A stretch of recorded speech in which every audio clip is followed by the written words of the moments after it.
Kita bertemu lagi dalam konferensi Himpunan Dosen Etika seluruh Indonesia di pertemuan yang ketiga ini.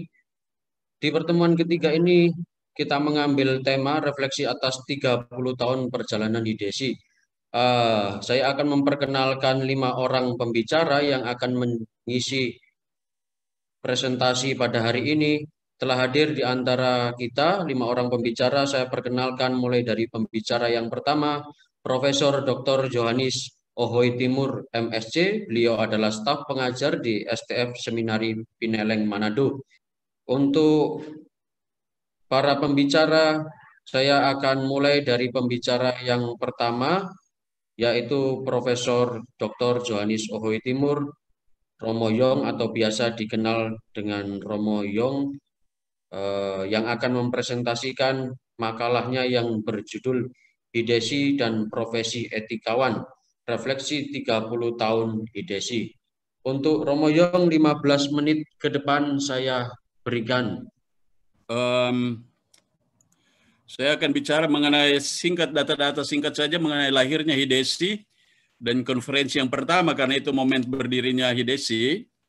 Kemudian HIDESI sebagai suatu organisasi profesi yang memang dimaksudkan sejak sangat awal dan beberapa data mengenai profesi etikawan ini mulai bagian dari refleksi. Saya menghubungkan etikawan sebagai intelektual dan cendekiawan kemudian menunjuk di mana letaknya tanggung jawab kita. Inisiatif pertama berdirinya HIDESI itu berasal dari sekarang Profesor Dr. Kees Bertens, yang waktu itu adalah ketua atau kepala dari PPE, Pusat Pengembangan Etika Atmajaya Jakarta. Dalam wawancara suatu saat dengan beliau katakan bahwa dia tidak mungkin akan berani mengajukan usulan untuk berdirinya HIDESI kalau tidak didukung oleh teman-teman terutama dari STF Driakara. Maksud beliau adalah Romo Profesor Magnis Suseno. Dan setelah mendapat dukungan, beliau menulis surat ini yang masih ada dalam arsip. Saya tidak tahu di kantor di sekretariat HIDESI ada atau tidak. Kalau tidak ada, saya akan serahkan ini dokumen ini. Ini surat pada tanggal 2 Juli 1990. Ini surat penting, masih dalam bentuk stensilan, dan inilah surat edaran pertama mengumpulkan dosen-dosen etika agar HIDESI itu bisa berdiri, dan di sebelahnya adalah jadwal acara dari konferensi yang pertama. Nah, mengapa Bertens mau agar organisasi ini berdiri? Dia menunjuk kepada kebutuhan wadah bagi dosen etika, dan dalam surat itu dia mengatakan ciri khas filsafat adalah dialog, dan dosen-dosen etika pada waktu itu masih bekerja dalam monolog, tidak ada wadah untuk berkumpul, dan ada kemendesakan menurut pengamatannya bahwa dari semua calon filsafat moral atau etika lah yang paling menarik perhatian dan sangat dibutuhkan pada saat itu dan tentu sampai sekarang. Nah, anggota-anggotanya latar belakang studi filsafat minimal S1 dan sedang mengajar etika di perguruan tinggi negeri ataupun swasta sama saja selama 2 tahun terakhir, dan dia sudah merancang waktu itu bahwa konferensi HIDESI minimal 1 tahun 1 kali, dan di dalam surat itu juga ditulis tentang pengurus sementara yang tentu sudah melalui koordinasi, yaitu Bertens, Magnis Suseno, Sudarminta masih di Jogja pada waktu itu, dan Pak Ataujan. Pada konferensi yang pertama diadakan di ruang Rektorat Unika Atmajaya Jakarta tanggal 7 sampai 8 Januari, dan tradisi 2 hari itu sampai sekarang masih berlaku. Dihadiri pertama kali oleh 16 dosen dari 10 perguruan tinggi. 1 perguruan tinggi negeri yaitu UGM dan 9 perguruan tinggi swasta. Menarik sekali bahwa baru pada pertemuan kedua ada seorang wanita, perempuan. Yang pertemuan pertama ini semuanya laki-laki. Menarik juga bahwa pertemuan tradisi HIDESI adalah setiap pertemuan ilmiah itu jadi konferensi terdiri dari pertemuan ilmiah dan rapat kerja anggota. Dan satu dekade pertama, bahkan 14 tahun pertama itu setiap pertemuan ilmiah hanya membahas 5 makalah dan masing-masing makalah itu mendapatkan 90 menit dibandingkan dengan dalam perkembangan kemudian ketika mulai tahun 2005 di UI, lalu mulai dengan 2 sistem panel menggantikan sistem seminar dengan pembicara tunggal. Kemudian pada konferensi pertama itu juga dibahas pertama kali draft dari pedoman dan pengurus, tetapi itu ditunda untuk pertemuan yang kedua. Nah, konferensi yang kedua di tempat yang sama dalam bulan Januari juga dihadiri juga oleh 16 dosen, tetapi dengan orang yang sedikit berbeda. Pertemuan seperti biasa membahas 5 makalah. Kalau pertemuan konferensi pertama itu membahas tema-tema yang sangat umum, pertemuan kedua mulai membahas tema yang lebih spesifik. Dan untuk pertama kalinya rapat anggota itu membahas pengangkatan pengurus HIDESI untuk periode pertama tahun 1992 sampai 1995 dengan formatur pada waktu itu Romo Sudarminta. Dan diangkatlah pengurus yang pertama Prof. Berten sebagai ketua, kemudian Dr. Agus Nugroho sebagai sekretaris. Waktu itu beliau baru saja setahun sebelumnya kembali dari studi di Belgia, dan bendaharanya Ibu Arbi. HIDESI sebagai organisasi profesi, sejak awalnya memang namanya Himpunan Dosen Etika di Indonesia. Itu dalam surat Bertens yang pertama, tapi dalam pertemuan pertama sudah langsung diubah namanya menjadi Himpunan Dosen Etika Seluruh Indonesia. Kemudian dalam akta notaris tahun 2009, namanya di akta itu ditulis Perhimpunan Himpunan Dosen Etika Seluruh Indonesia dan singkatan HIDESI dipertahankan. Di dalam akta itu ditulis visi dari HIDESI membentuk atau menjadi dosen yang handal, profesional, baik di masa sekarang maupun di masa akan datang. Visi dan tujuan saya kutip di dalam paper yang dibagikan kepada Bapak Ibu sekalian. Menarik untuk lihat keanggotaan HIDESI, saya ambil secara acak saja beberapa data yang ada. Tahun 91 16 orang saja, kemudian tahun 96 hanya 21 orang, 98 24 orang, 2005 30 orang, 2009 30 orang. Kemudian 2013 menjadi 87 dan seterusnya sampai dengan hari Senin yang baru lalu anggota HIDESI 132 orang. Ada faktor yang mempengaruhi penambahan jumlah ini, yaitu ketika konferensi HIDESI mulai diadakan di luar Atmajaya. Dan kita berpindah-pindah dari perguruan tinggi yang satu ke perguruan tinggi yang lain, dan ternyata itu merupakan bagian dari upaya pengenalan HIDESI kepada lebih banyak perguruan tinggi, lebih banyak dosen, dan anggota-anggota HIDESI terus bertambah, termasuk juga publikasi-publikasi dari anggota HIDESI itu turut menambah jumlah anggota. Kita lihat sedikit menarik untuk melihat tempat konferensi HIDESI dari tahun 91 sampai tahun 2004, itu seluruhnya konferensi diadakan di Atmajaya Jakarta. Tahun 2005 ketika kita memperingati 25 tahun HIDESI, kita kembali ke Atmajaya dan seterusnya. Kita lihat Universitas Indonesia, Gajah Mada, STFT Widya Sesana Malang, Universitas Dian Nuswantoro 2 kali, Semarang, kemudian IPDN Jatinangor 1 kali, Ciputra, Universitas Ciputra 2 kali, Parahyangan 1 kali, Atmajaya Yogyakarta bersama dengan UGM tahun 2018, dan terakhir sekarang Widya Mandala selama 1 bulan, luar biasa.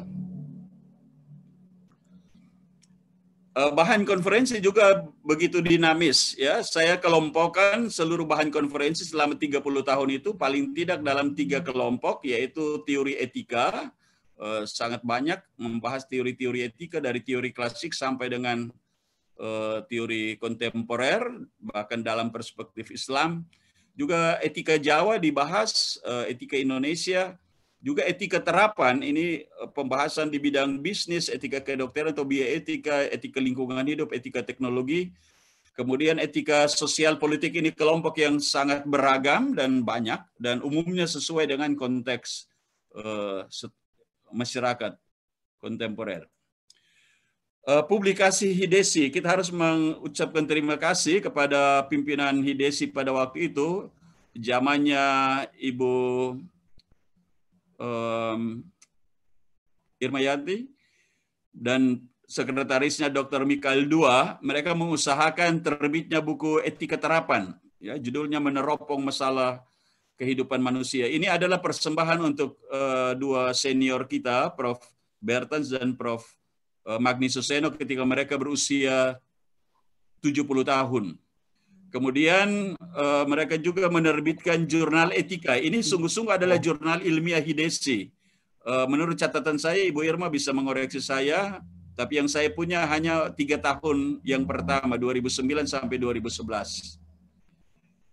Kemudian ada anggota Hidesi menulis juga pada beberapa media. Yang pertama buku Moralitas Lentera Peradaban Dunia. Ini adalah buku dari PPE Atmajaya untuk dipersembahkan kepada Prof. Bertens ketika memasuki usia 75 tahun. Dan buku yang terakhir 2019 tahun lalu, Pergulatan Etika Indonesia, yang dipersembahkan untuk Prof. Alois Nugroho mencapai umur 69 tahun.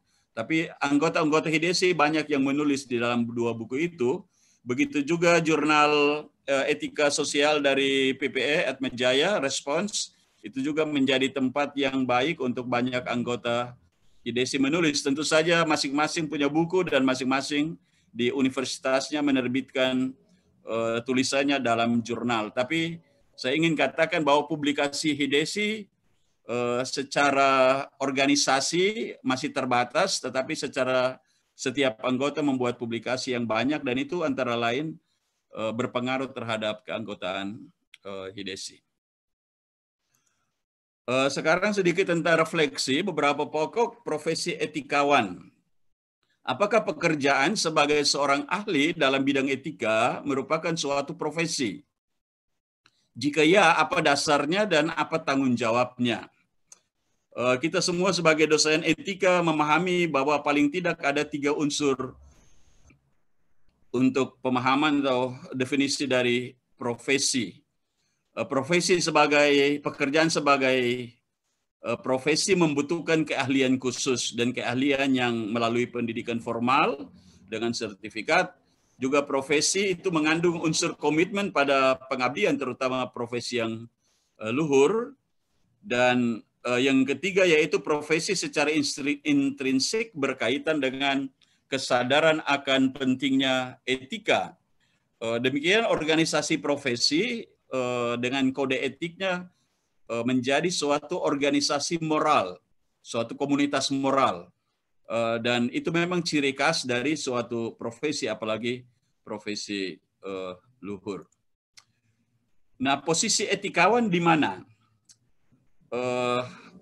Kalau kita melihat dalam sejarah, hanya ada 3, secara tradisional, ada 3 profesi yang paling tua, yaitu kedokteran, kemudian ahli hukum atau penasihat hukum, dan pelayan rohani, minister. Nah, 3 profesi yang tradisional sekali itu mempunyai tipikal hubungan dengan klien.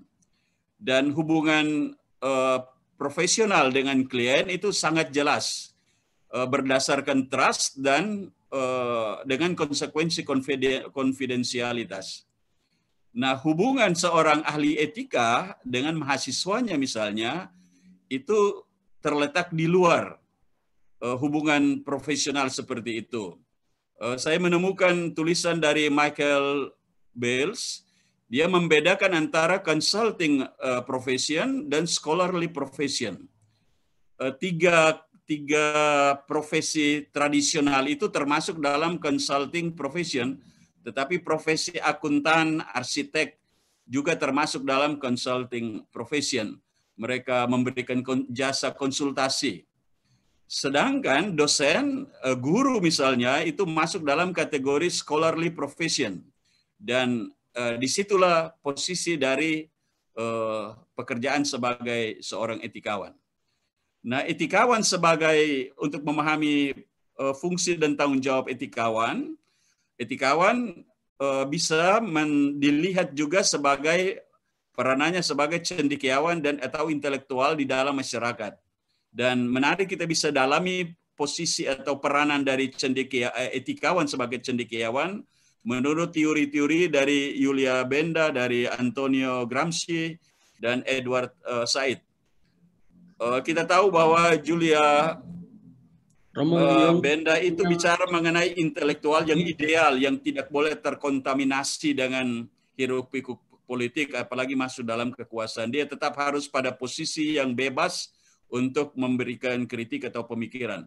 Gramsci membedakan antara intelektual tradisional dengan intelektual organik. Intelektual organik, jadi tesis dari Gramsci adalah bahwa semua manusia, semua warga masyarakat adalah intelektual, memiliki daya intelektual.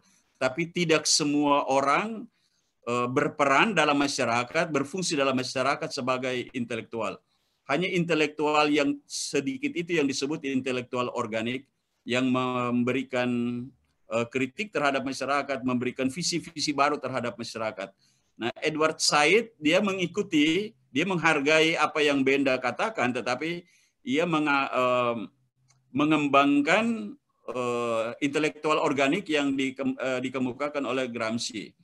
Dan apa konsep yang diberikan oleh Edward Said ini ada pada figur di Indonesia seperti Romo Mangunwijaya.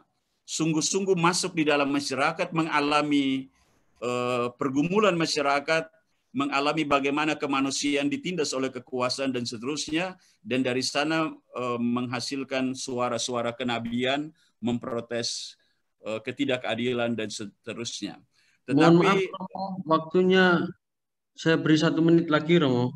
1 menit, oke. Ya, Romo. Nah, apa tanggung jawab etikawan? Ya, tanggung jawab etikawan sebagai cendekiawan, sebagai filsuf, dan itu sejajar dengan seniman dan lain-lain. Kita memegang kunci kebenaran karena memiliki pengetahuan tentang etika, dan atas dasar itu kita harus melakukan sesuatu bagi masyarakat.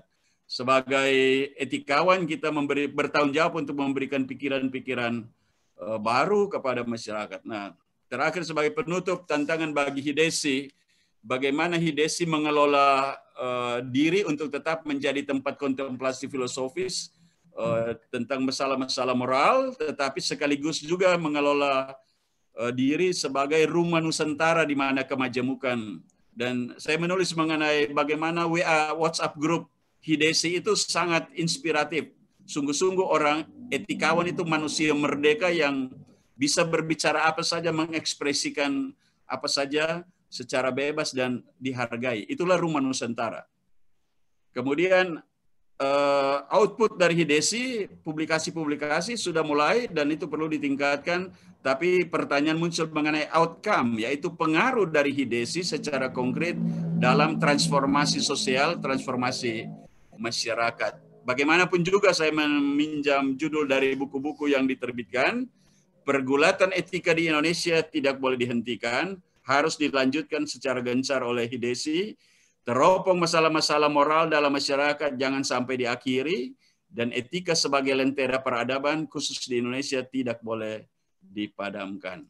Terima kasih. Terima kasih. Pertanyaan selanjutnya itu dari Bapak Hippolytus yang bertanya kepada Romo Yong. Saya akan nanti memberikan waktu, lalu bisa langsung dilanjutkan oleh Prof. Armada juga setelah Pak Hippolytus. Jadi saya berikan waktu 2 menit untuk menyampaikan yang menjadi pertanyaan Pak Hippolytus, baru kemudian dilanjutkan Prof. Armada. Monggo Pak, 2 menit untuk bertanya. Mic-nya bisa dinyalakan. Oke, terima kasih Pak Christophorus atas kesempatannya. Pertanyaan saya itu kepada Romo Yong berkaitan dengan refleksi beliau. Dalam judul itu dikatakan refleksi. Saya melihat tadi lebih kepada deskripsi perjalanan sejarah Hidesi ya. Saya belum lalu melihat ada unsur refleksinya gitu.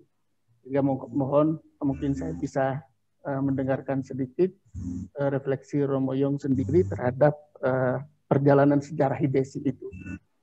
Itu yang pertama. Lalu yang kedua, apa yang melatar belakangi pertanyaan saya ini? Itu ya. Jadi saya sendiri sejak melihat dan mendengar tadi refleksi pemaparan Romo Yong, saya melihat bahwa ya refleksi saya, semacam refleksi saya bahwa berarti Hidesi selama ini itu pergerakannya atau gerakannya itu saya minta maaf kalau seandainya saya salah, gitu ya. Itu masih lebih kepada menggodok para etikawan. Ya kurang saya melihatnya semacam acara-acara semacam ini itu lebih kepada semacam acara internal untuk penggodokan ke dalam, jadi semacam padepokan lah saya melihat Hidesi ini dengan pergerakannya selama ini. Dan di ujung pemaparan Romo Yong saya mendengar ada satu ungkapan yang menarik, tapi saya belum melihat apa peran Hidesi di situ. Itu bagaimana pengaruh Hidesi bagi transformasi sosial. Itu yang saya kira kita diskusikan, karena hari ini etika sedang hancur-hancuran itu bersama, baik bernegara dan seterusnya gitu ya. Jadi saya kira Hidesi harusnya bisa menyeberang ke sana untuk kemudian bisa memberikan satu dua intervensi atau apapun lah boleh dibilang. Karena kita sudah terlanjur organisasi ini organisasi profesi, berarti harusnya punya nilai tawar juga lah di dalam hidup masyarakat. Itu yang saya sempat memikirkan itu. Mungkin kurang terasa, refleksi saya ini mungkin kurang terasa bagi Romo dan Bapak Ibu yang selama ini bergelut di ruang yang menurut saya mungkin rada homogen gitu ya. Jadi memberi warna, cukup memberi warna pendidikan humaniora itu. Tapi bagi kami yang di perguruan tinggi negeri itu hal ini menjadi sangat terasa bahwa etika cukup kurang mendapat perhatian di pendidikan-pendidikan di perguruan tinggi umum. Kebetulan saya di Universitas Brawijaya. Kurang lebih itu dulu. Baik, terima kasih Pak. Waktu selanjutnya saya berikan kepada Prof. Armada untuk memberikan juga pertanyaan dan tanggapan kepada Romo Yong juga. Mari Romo, waktu 2 menit saya berikan. Ya, terima kasih Pak Moderator. Romo Yong, jadi terima kasih untuk presentasinya, tapi tadi saya berharap bahwa Romo juga bisa menyebut beberapa upaya konkret ya dari para pendahulu, katakanlah begitu, dari himpunan dosen-dosen etika ini, yang mereka itu memiliki ciri khas yang menurut saya layak untuk dilanjutkan, yaitu banyak dari mereka, terutama dalam tentu juga Romo Gisberten sendiri, tapi juga Romo Manyi Suseno dan Romo Rekso, itu mengembangkan metodologi etika yang difondasikan, katakanlah gitu, berangkat dari Jawa. Mungkin poinnya bukan poin Jawanya, tapi poin bahwa etika itu mesti harus dikembalikan, katakanlah begitu, kepada rakyat ya, seperti Rabindranath Tagore tahun 1925 ketika mengumpulkan para filosof India di Kalkuta. Nah, jadi saya pikir masih tetap relevan himpunan dosen ini, tapi bukan hanya sekedar suatu perkumpulan, melainkan juga dikelola, katakanlah begitu, dengan tekad-tekad yang positif dan serius untuk mengembangkan metodologi etika yang berpangkal pada etika setempat, etika lokal, etika kehidupan rakyat sehari-hari. Itu aja komentar saya. Terima kasih Profesor Armada. Untuk selanjutnya saya berikan waktu kepada Romo Yong untuk menanggapi terlebih dahulu sebelum saya nanti membuka termin pertanyaan yang kedua. Saya berikan dulu kesempatan kepada Romo Yong untuk menanggapi dua orang penanya atau penanggap yang sudah menyampaikan pertanyaannya. Kami persilakan, Romo. Baik, terima kasih. Terima kasih pada Pak Hippolytus dan Romo Armada.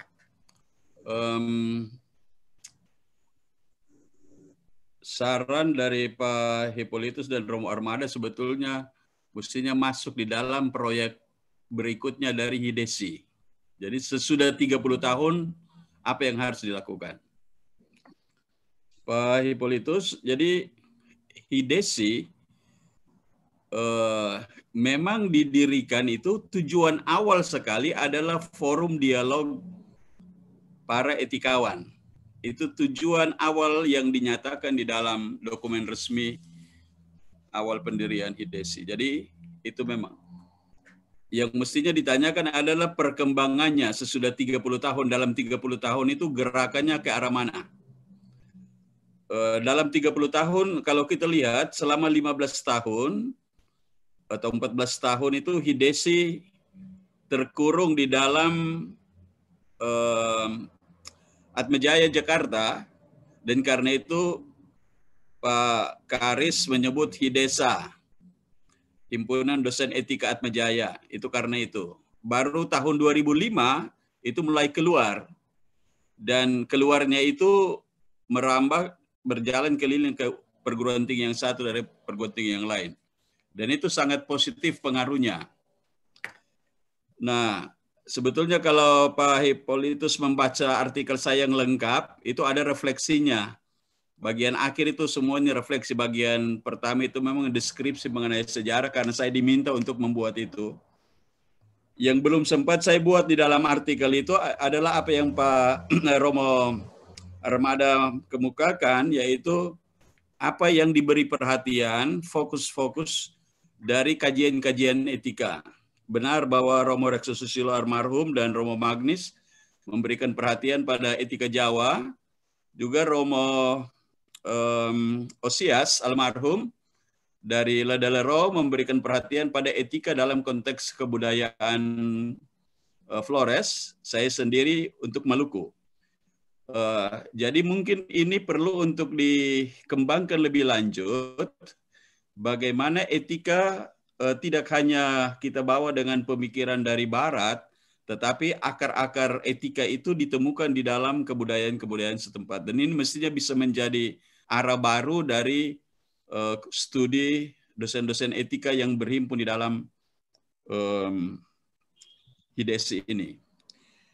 Nah, dengan demikian pertanyaan Pak Hippolytus tentang apa yang HIDESI bisa lakukan untuk transformasi sosial.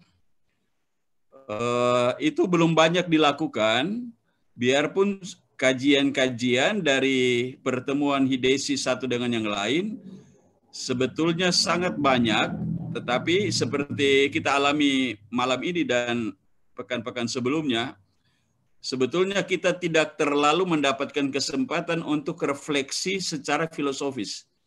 Karena apa? Karena waktu terlalu singkat. Untuk satu makalah yang kita tulis 1 bulan, kita presentasikan 15 menit, itu aspek reflektifnya hilang sama sekali. Ya, jadi itu salah satu sebabnya mengapa tadi terkesan sangat deskriptif. Tetapi sebetulnya ada refleksinya. Itu satu. Yang kedua, kita perlu menemukan dalam konteks Indonesia topik filsafat etika apa yang paling dibutuhkan masyarakat sekarang. Ya, dengan situasi serba pendangkalan terhadap kehidupan, ya, kebenarannya post-truth dan kebenaran nyaris menjadi sangat relatif.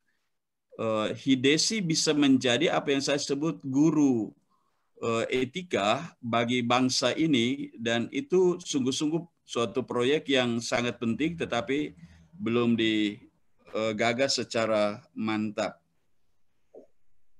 Demikian tanggapan saya, tapi masukan dari Pak Hippolytus dan Romo Armada saya simpan untuk tambahkan di dalam artikel yang akan menjadi bagian dari buku kenangan untuk 30 tahun Hidesi.